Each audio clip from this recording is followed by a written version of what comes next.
Hello, I want to welcome you to the podcast of How to Play the Game of College. Y'all, we are still in season 3, part 2. I want to thank you all for tuning in to part 1. We had some really great guests. And I'm like, y'all, we can't end this season. We got to bring some more great guests and continue the season on. Of course, y'all know the theme is keeping it real about college. And y'all, today, I'm super excited about the guest that we have today, Dr. Derek King, principal at Craigmont High School. Welcome to the podcast, my guy. Yes, sir. Thank you. I'm glad to be here. Thank you for being on. I know, again, you come from a great story. I know I got to talk to you about your story.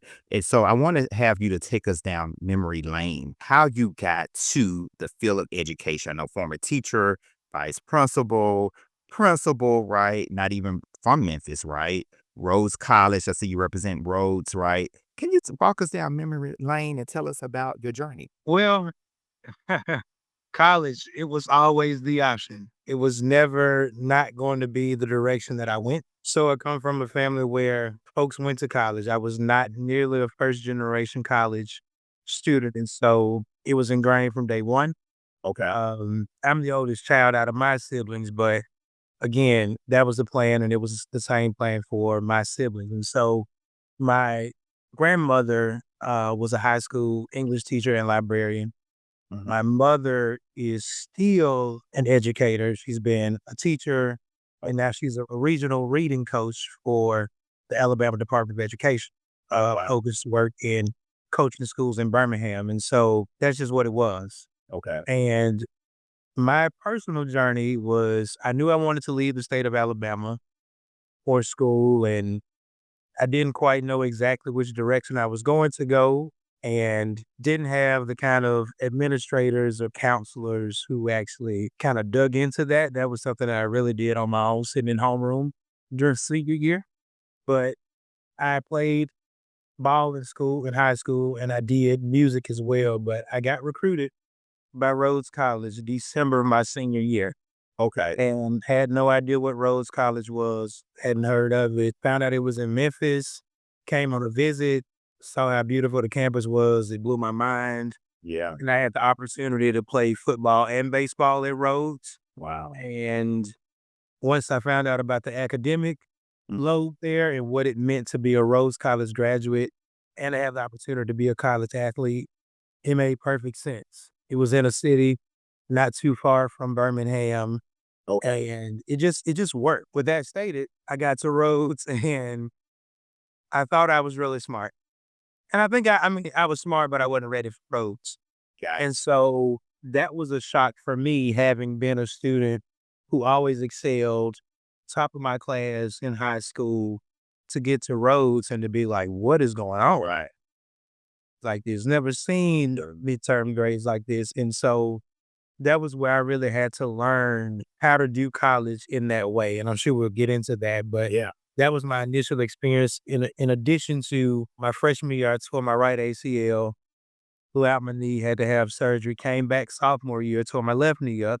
So I spent my first 2 years at Rhodes on crutches really, while also still trying to figure out school, but Okay. persevered, stuck with it, still played both sports through graduation. And while I was at Rhodes, there was a Rhodes College alum, Dr. Ada Jane Walters. Speaking of full circle, she used to be the principal at Craigmont High School, but she was the principal at the Grizzlies Academy that was downtown. And so myself, along with some of my teammates, we used to go down there and volunteer. Okay. And Dr. Walters was one, if you ever meet anybody who knows her, she said what she meant and she meant what she said. Mhm. And so she was like, you can do this. You got a gift for this. And when I was doing my summer service fellowship, the summer before my senior year of college, Okay. I was working the summer school program at Grizzlies Academy, and she threw me in an English classroom. Wow. She said, hey, get in here and try it and see how you do. And from June of 2009, I knew which direction I wanted to go. So from there, I began to look at options and opportunities. There was not an education major. There was an ed minor at Rhodes, Mm. but I didn't do the minor, but I took an ed psych class. Okay. And from there, I knew I wanted to pursue education. So I knew I was going to do alternate route. So I applied for Teach for America, Memphis teacher residency, Yeah. and also the Mississippi Teacher Corps. Okay. Decided on the Mississippi Teacher Corps at Ole Miss, which Mhm. was a master's program. Okay. And so I was able to be a full-time teacher while getting my master's in curriculum and instruction. I finished that, felt good about teaching still, and eventually moved to the EDS program for leadership at Ole Miss. Okay. And then once I completed that, I went on to the doctorate program in ed leadership at Ole Miss as well and got my PhD there. So yeah, man, college is what I do. My kids are always on the college campus already. Okay. And so that's a big part of what's driven me as a high school principal now to know that I have an opportunity to create structures, Mhm. put kids in positions to create options. Man, Dr. King, you said so much in that first response, which is great. I had to take notes because I'm like, man, he said some really great things. Let me go back. I love how you said, athlete, you were recruited, right? It seems like you really had to step outside of your comfort zone. You were in a whole other state, right? Coming to Rhodes, which is one, not just coming to college, is one of the top colleges, right? Liberal arts. And then, of course, like you said, just the mentor component, being involved. You met this person, Grace's Academy. They introduced you to teaching. Man, there's so much you said in that first question, right? When we think about college fit, right? And I talk about that in the book a lot, for students who's looking to pursue a post-secondary education, getting a college fit right is half of the battle, right? You do have a Rhodes, you have a U of M here, you have a Lamont, a HBCU, you have a Southwestern Community College. Students have so many options nowadays, right? What would you say to a student, and really, I guess, a student at Craigmont, right, who's thinking about what type of college I should pursue? What would you tell that student? So I think first, students have to be clear about what they want. Yeah, yeah. I was about to say be clear about who they are, but we're still figuring that out, even at our age, right? That's an evolutionary thing. But what I say is you have to know what you're willing to endure. There's very much a cognitive dissonance about college, right? We come to love that for which we freely suffer. Yeah. College is not easy. What you get on the back end is worth if you stick through it. And so I Mhm. think for me, while I felt really strong academically, I also knew that I was a person who was not going to quit. Like, I was not going to leave Rose and transfer. That was never a conversation. Yeah, yeah. I knew that there was a certain level of pride and probably ego in me where I was going to figure out Rhodes Mm, and I was going to make it happen. And so to go from struggling to Dean's List to academic all conference, like that's just, I knew who I was in that respect. I think when we're looking at our students now, one of the inflection points we have is students really trying to figure out what they're good at. We spend a lot of time being surface level at a lot of things. so true. And what that surface level engagement also leads to is kind of surface level growth.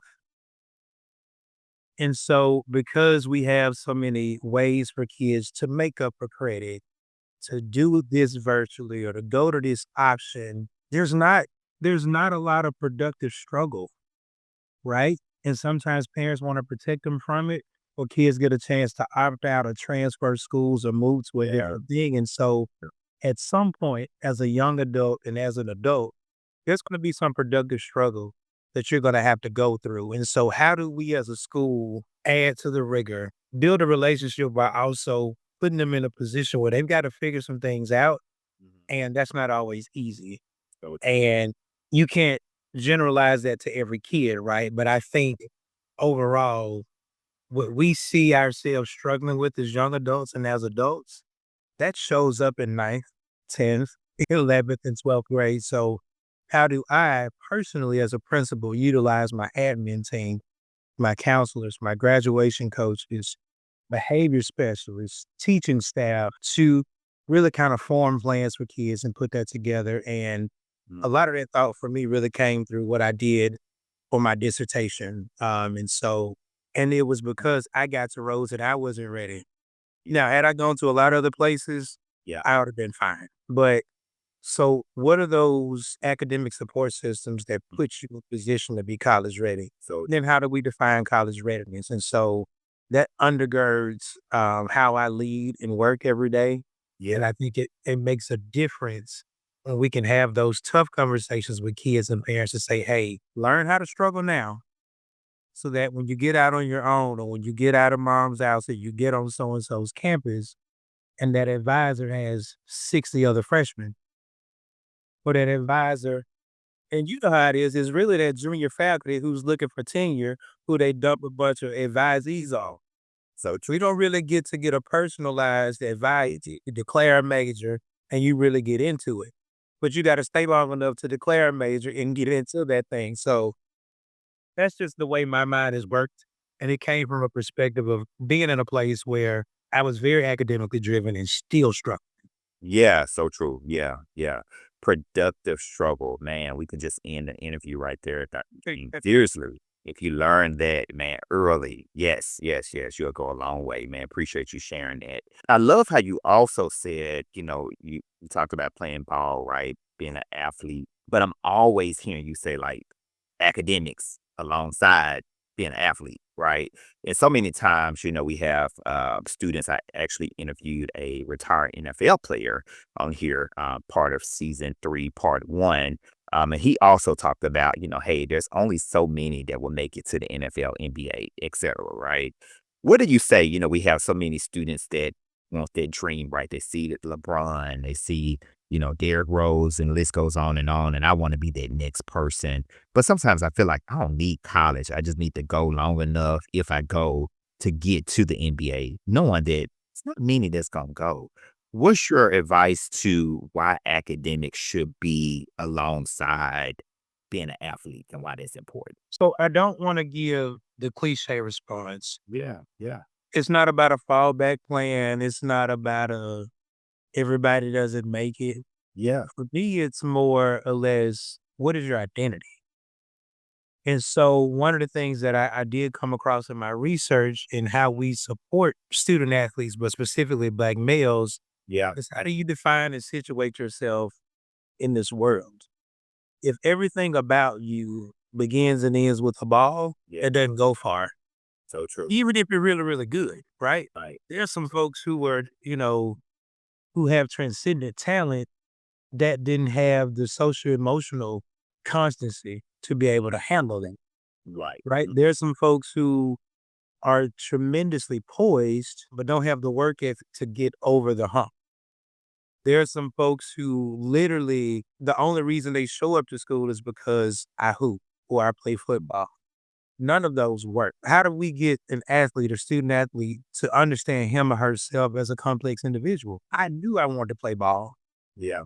I knew it, but I also knew that I wanted to have a degree and be able to compete out here in this world. There's nothing about my identity that is absent athletics, which is why when I taught, I also coached. Okay. Yeah. The hardest part was going into admin and not being able to coach, not being able to coach anymore. So, but how do you like, who are you? What does it mean for you to exist? Right? Yeah. If basketball goes away, if football goes away, if baseball goes away, who are you? Right? And I think that's a different kind of conversation. And that doesn't look the same for every person. Yeah. And there's not a neat answer for that either. But I think if we really begin to speak to them and treat them as a complex individual who can prioritize all, sometimes it's like one is more important than the other. Yeah. No, I was always in the gym. I was always at practice, but I was also always in the books. Yeah. Yeah. And that can happen. And so I think it's incumbent upon coaches and parents and administrators to tell a kid, I am so ready for signing day so that you can sign with whatever school, but I'm also ready for your AP scores to come back. And I'm also ready for you to get a 31 on the ASVAB. And I'm also ready for you to get a 21 on the ACT. And I'm also ready to say that not only are you my quarterback, but you're also in our early college program getting credits at Southwest. All of those things can exist at the same time. And I think that's what my push is here now for Craigmont. Man, man, man. Dr. King, don't do me like this, man.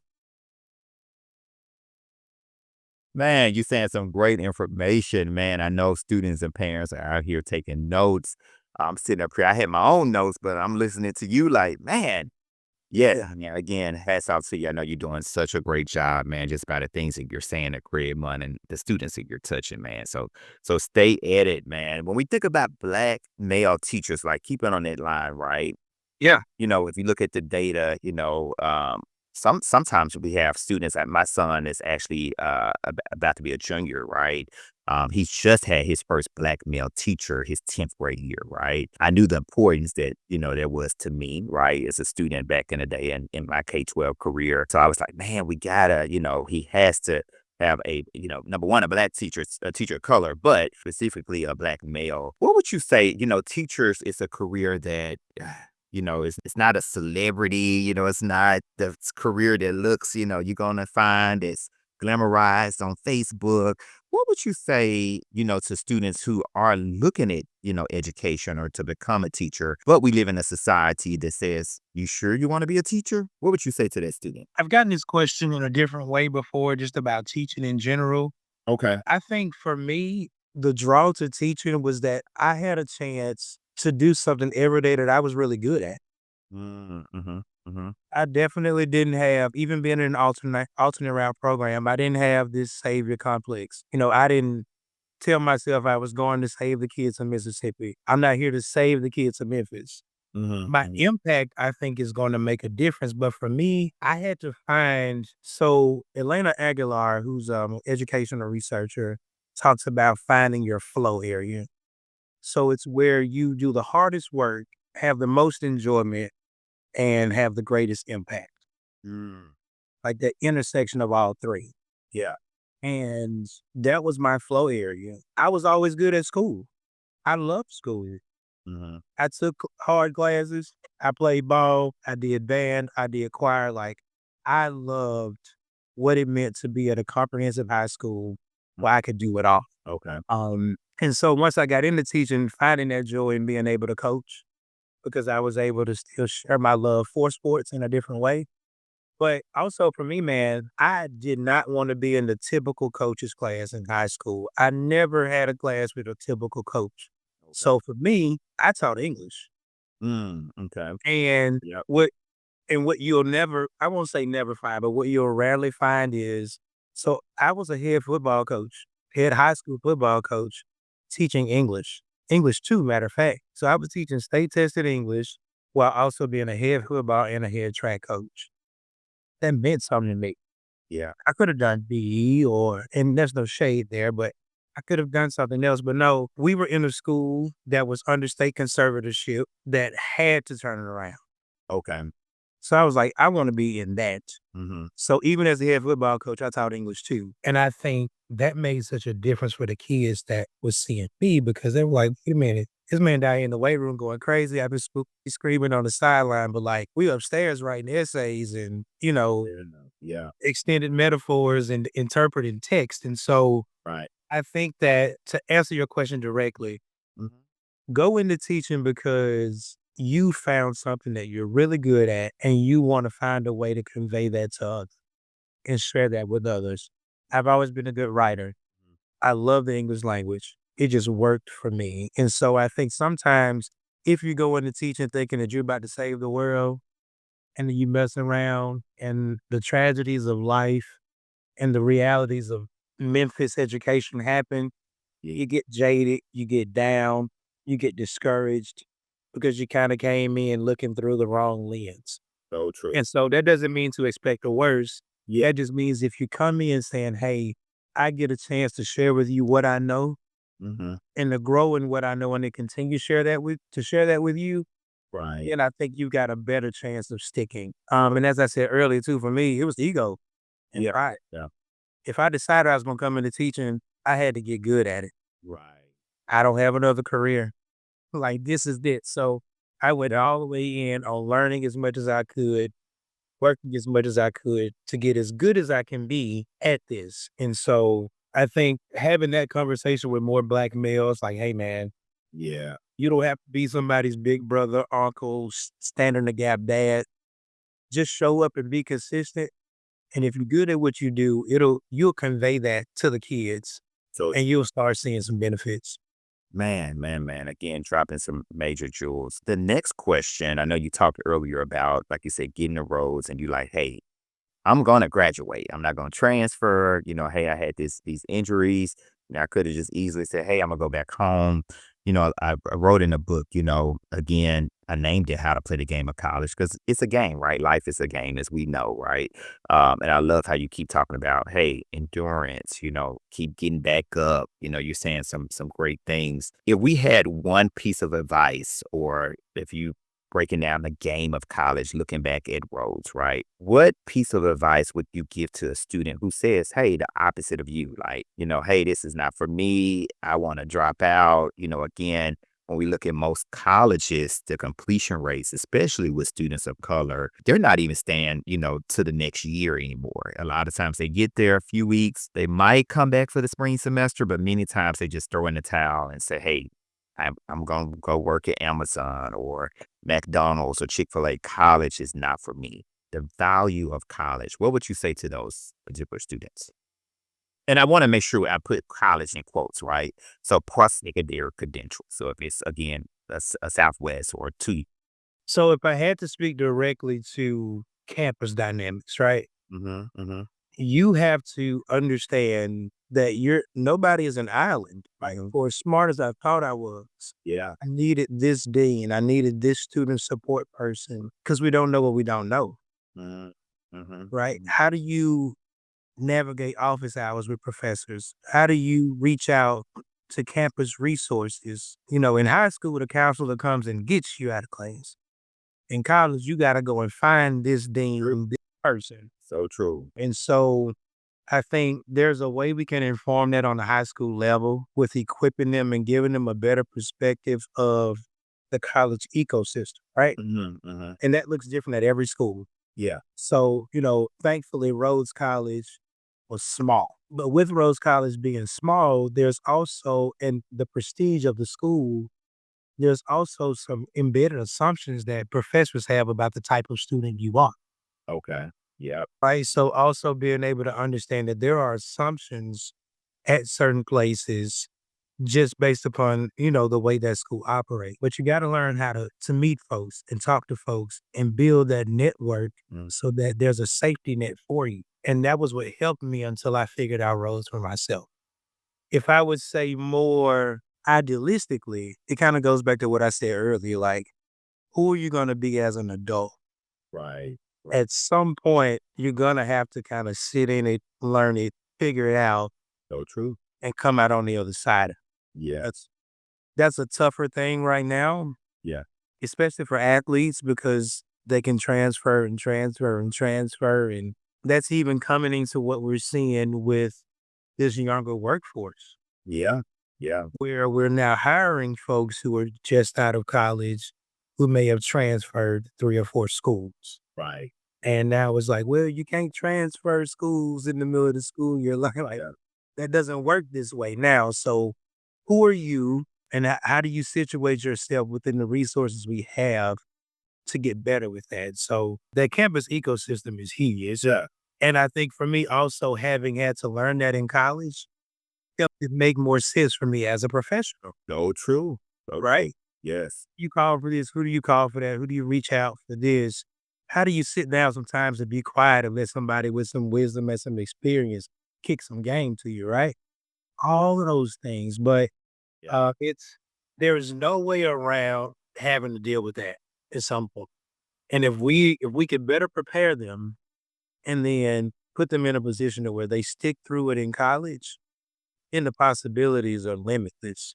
You might not even go into a career that necessarily goes with your major. Yeah. Yeah. But nevertheless, the work that it takes to start something from the beginning, Yeah. to see that degree plan, to know I've taken all these foundationals, and then I've taken the 200, 300, 400 levels, done my senior thesis, and I got a degree and I completed that. Like, you can always say, I went from A to Z on something. Right. Right. So true. That's powerful. So true. Whether you start your own business or you come teach or you go do something else, to be able to say that I followed a plan from A to Z Yeah. and I got the reward on the end, Hmm. nobody can take that. Man. So true. Dr. King, we are at the end, man. We need a part two. Hey man, we can do this all night. All right. This is what I love. So Yes, yes, yes, man. Again, you said some great things today, man. I know it's going to help so many students and parents. In closing, when we think about parent support and the community, especially here in the city of Memphis, right? You know, many times we have folks or adults or parents or community, right? They want to help, but not really knowing how to help or really how to support their student as they navigate to the next level when we talk about post secondary. What advice would you give that particular organization or parent? And also, how important is it for parents in the community to really be involved with our students here in the city of Memphis? don't know what they don't know. I don't want to be redundant, but Yeah, yeah, that also sometimes goes into parents, right? Parents don't know what they don't know. And so it is my responsibility to make sure that we are as communicative as possible here. And good schools communicate. right. And so we've got, for us, our senior counselor has multiple things that she sends out. All of our grade level counselors are sending out things. As a principal, I'm sharing QR codes for scholarships, Yeah, peer power boot camp here, ACT boot camp there. Parents understanding that this is a joint effort. yeah, And what I have to tell kids is there are millions of kids all graduating in May and June. mhm, What separates you? yeah, As a parent, when we began to push in October, that was because there's a lot more money in the pot for early decision. You drag your feet if you want to, right. right? So true. When we made HBCU Common App a mandatory senior requirement here, you couldn't go to the senior event if you didn't do Common App. Why? Because it's free. Right. And you automatically apply for 60 plus schools. Yeah, Parents just work with us to make sure they get it done. You know what I'm saying? And so I can't speak for how every school operates, but for us at Craigmont, if parents just come along for the ride and just participate with us, yeah, the opportunities are there. We'll work with you to make sure you get your fee waivers so you can take the ACT 4 times before you graduate without spending a dime.